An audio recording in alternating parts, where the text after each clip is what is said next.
Hi everyone, Ted Wyman here with another edition of On the Rocks, and I'm very pleased today to be joined by two-time Canadian women's curling champion Kerri Einarson of Gimli, Manitoba. Kerri is in the bubble in Calgary. How are you today? I'm doing pretty good. The weather's been really nice here and work on our tans, I guess. That's all we can do. Yeah, I think you told me yesterday walking in the parking lot is kind of the highlight of the day sometimes.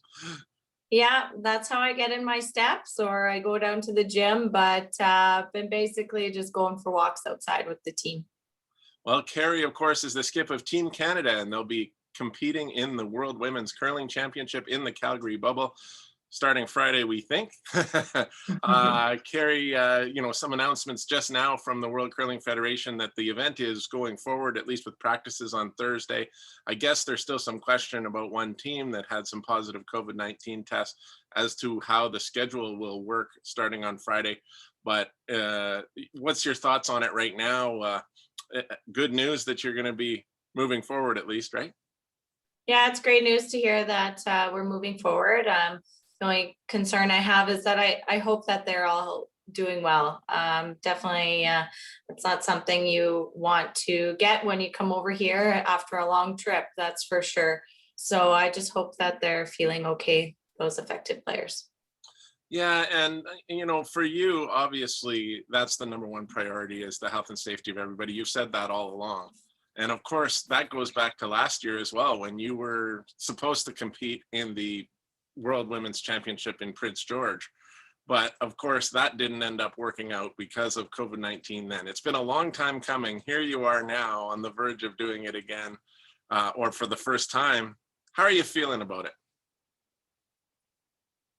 Oh, I'm feeling great. We're very confident going into this event and just feeling relieved that it's happening.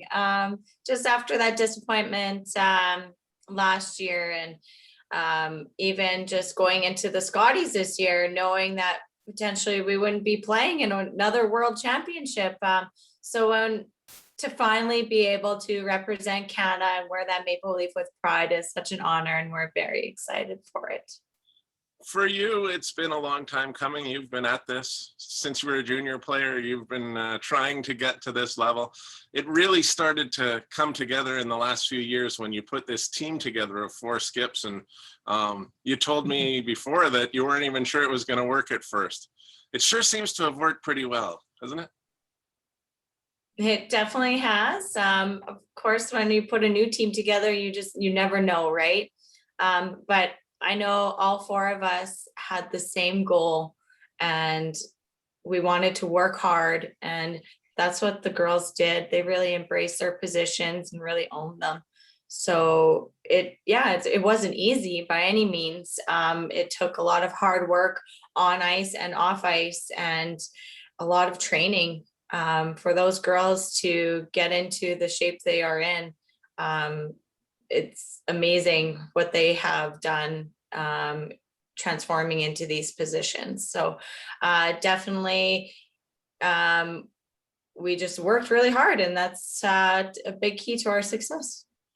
On a personal level, Kerri, could you ever have imagined a year quite like this? You obviously didn't curl as much as you expected before going into the bubble, but now that you've gone into the bubble, you've won a Canadian championship, Canadian women's championship, a Canadian mixed doubles championship with your partner, Brad Gushu, and a Grand Slam of curling event, the Players' Championship last weekend. I mean, does it almost seem surreal? It definitely seems surreal. We put a lot of hard work in the off season in those just watching videos or like games back, and doing all those little things that matter behind scenes. And I guess the lake maybe practice paid off a little bit.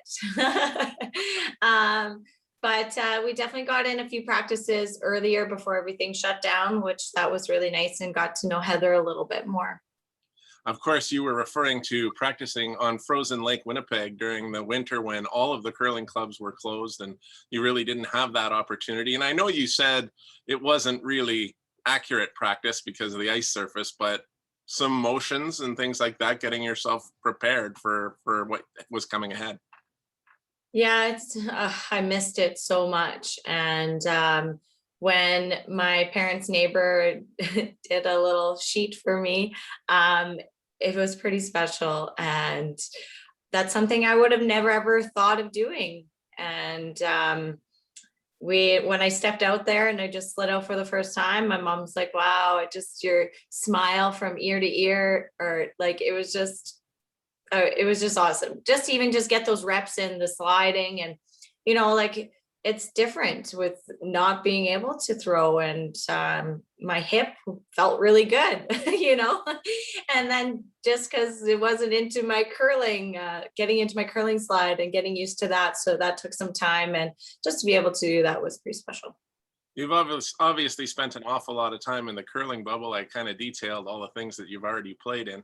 I think there was another Grand Slam as well that I didn't mention. That time away from your family, you're not alone amongst the women who are in this event or the men who played at the Brier and the World Championships. But it seems like a huge sacrifice when you're away from your two daughters as long as you have been. How do you deal with that? Um, Definitely it hasn't been easy. I've had a lot of emotional days. Just talking about it tears me up. Um, it's something that is a struggle, but what we sacrifice to do what we love, like I just want my girls to look back and be like, look at my mom, like just be so proud of me and want to chase their dreams and know that they can do anything. Um, but thank God for FaceTime, because I FaceTime them twice, 3 times a day. I get very dizzy because they just run around with the phone constantly. And I'm like, wow, girls, can you just sit and talk? um, but it's definitely hard, and it's been very emotional. So, but I'm just taking it one day at a time. And I got some cards from them for Mother's Day. It's early, but that's okay. um, Definitely puts a smile on my face. As you know, I have a connection to Gimli, which is where your home curling club is. I've been a cottager there for a long time, but I'm wondering from your perspective, what's it been like for that town to have one of their own win 2 Canadian championships in a row and now be representing Canada in the Worlds? I've been feeling so much love from back home. It's amazing. Gimli is very proud of me and been supporting me in every single way possible. They all decorate their windows for me, and just congratulating us on it, our success, and even my work. They put up a big banner congratulating me, and just having all their support really means the world to me. And they did have a huge banner strung across the main stretch in Gimli. The wind caught it though and blew it down, unfortunately. But they've just been so thoughtful, and I definitely can feel the love and support back home. And if you don't mind, just a quick thought on your teammates, because we all know that this was a 4-skip team and 3 of them ended up playing positions other than skip. So you were the one that ended up playing skip and took the reins, as you've told me before, and they allowed you to do that, but they all had to move into different roles. So how important, obviously, has been their ability to adjust to everything that you've achieved so far? Definitely them adjusting to those positions. It would be extremely hard because they've never played those positions before, but they've done an amazing job at it. And to allow me to step into that skipping role and to just dial it back. But I always want their opinions, and always ask for it, because they are just so smart at the game and knowledgeable. They make me a better skip. So I've definitely learned so much more playing with these 3 ladies. And I guess one last question. You do go into this facing a lot of very good teams on the international scene, including Sweden's Anna Hasselborg, the Olympic champion, in your first game. How do you take the momentum that you've built to this point into it? And what kind of things would you have learned from, Brendan Botcher's first experience at the Worlds earlier this year? I'm definitely just taking it one game at a time. Yeah, we play Anna right off the start. We played her last week. So just a lot of these teams we've already played these last two events. So which is good, gets us used to playing them again. And we have played them lots on the tour before.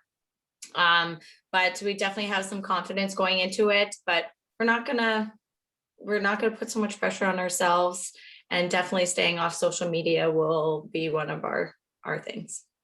Fair enough. And I think we did see from the Botcher team that, and the reason I even brought that up is it just indicates how strong the international field is in curling these days. And I know it's no different on the women's side.